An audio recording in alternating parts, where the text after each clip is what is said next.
mu maka gonna omuntu asinga okukubiriza abantu okugenda okusaba abeera taata si mukyala abeera taata era taata yagamba nti mwenna mwetege tugende ku kyaki abagenda ku muzikiti bw'oba toosaale togenda kulya leadership that's how it works naye kati gwe taata weesuulirayo ogwa naggamba tokyasaba nakusaba osula mu mipiira ku sande n'okeera ng'oyayuyo ozuuka ssaawa 5 abaana tebagenda kusaba kati mukyala wo bw'atandika obutasaba ng'otandika naye omanyi nti omukazi wange takyasaba nakusaba n'okusaala takyasaala bw'aba ali akola swala 5 kati akolako 2 zokka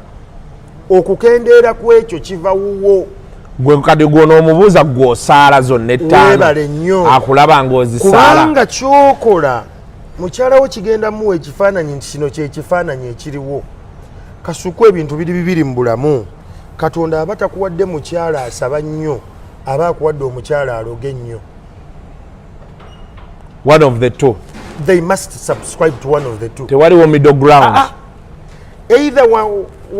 wamandwa nnyo oba musabi nnyo kati bw'olaba awo alaga yeemu it is our job to start to talk about it